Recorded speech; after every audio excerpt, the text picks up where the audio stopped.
Okay. Sync pop. You know, let's make my face a little brighter.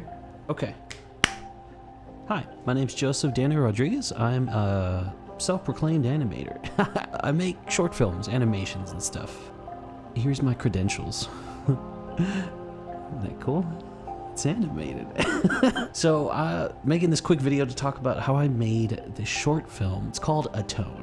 If you haven't seen it, here's some clips from it.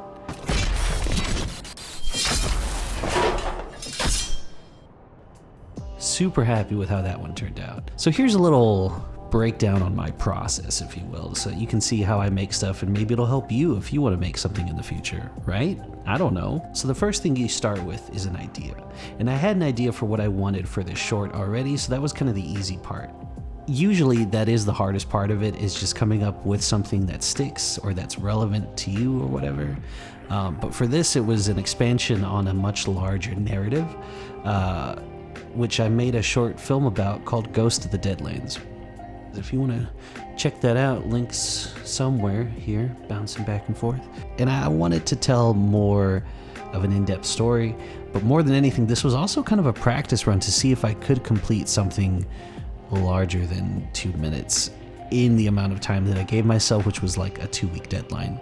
So what I did was I got in contact with a guy to do the sound for it, and he was working on the soundtrack for it while I was over here getting the visuals down. But before that, I had to, of course, write a script. And then after I wrote the script, I got in contact with Talon Winchester, who's just phenomenal with the stuff he can do with his voice. I used him back in 2019 for a animated trailer I made called Autonomy. Everybody, run!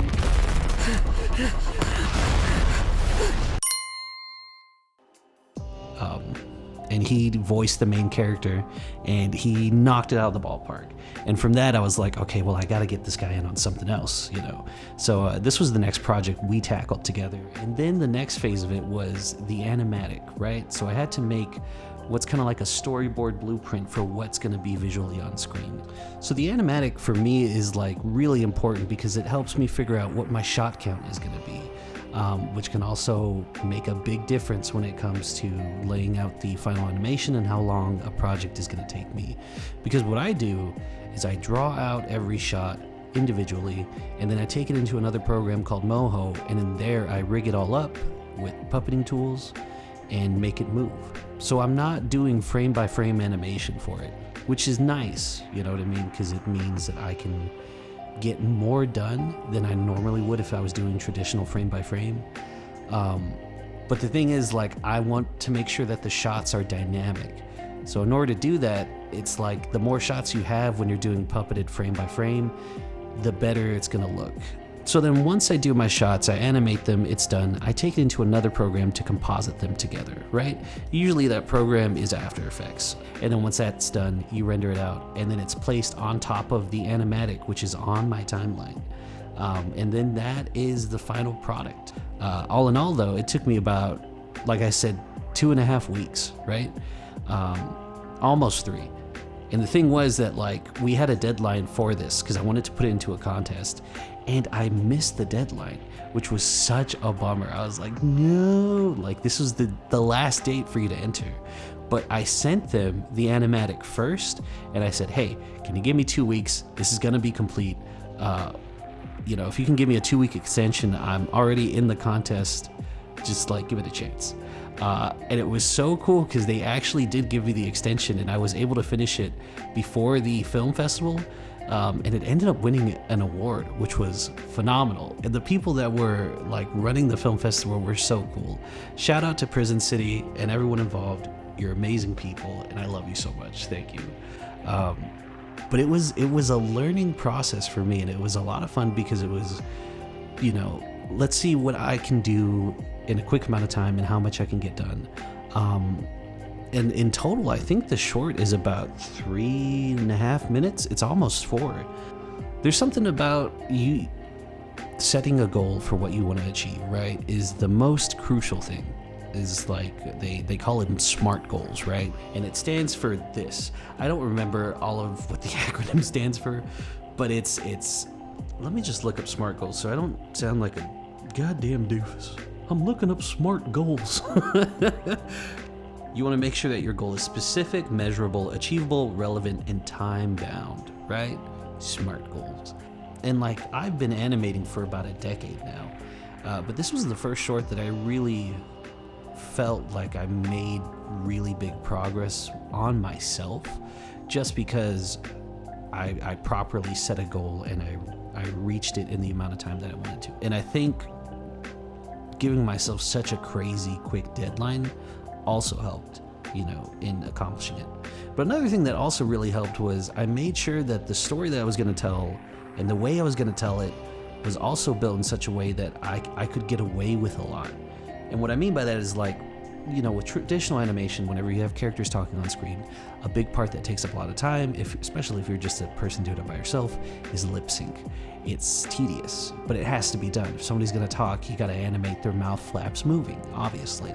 But for this project, I was like, I can get something done quickly if I don't have to worry about lip flaps. So the way to overcome that was, hey, they're robots. Not only are they robots, they don't have mouths, which also added to their visual aesthetic, because I do like robots that have faces that are just like a shell, you know what I mean? It's not a human face. It's not just, it doesn't have our eyes and our mouth. And so having that freedom to say their face doesn't have to look like a human face really helped with the creativity of like some of the designs I got out of it, because they look like a mishmash of different robotic parts. And in fact, the bad villains that the main character runs into are robots that were created by robots. So I wanted it to feel even more like there's a disconnect with the idea that like robots aren't building, like we would build robots in our image, but now robots are building themselves in their own image, and so there's a disconnect from that. It's like they're looking less and less human as they continue to build themselves. That helped aid in the creative process, you know. And sometimes as an individual, if you're working by yourself, you gotta work smarter, not harder, right? So you take shortcuts where you can, but try to make those shortcuts strengths in a way. Or when you're cutting a corner, make sure that it's a corner that you can cut properly without degrading the integrity of your work. You want to make sure that what you're making that you can be proud of, but more importantly, you want to get something done. And I know for a lot of indie people, for a lot of people working as individuals, it's hard because you want it to be perfect because it's just you. And at the end of the day, as somebody who's going to see that, they're just seeing all of you. And so a lot of the fear is just putting yourself out there, I think. But again, there has to be a balance. Yes, it's got to be something that you're proud of the quality and level, but you should also get something done and move on to the next project.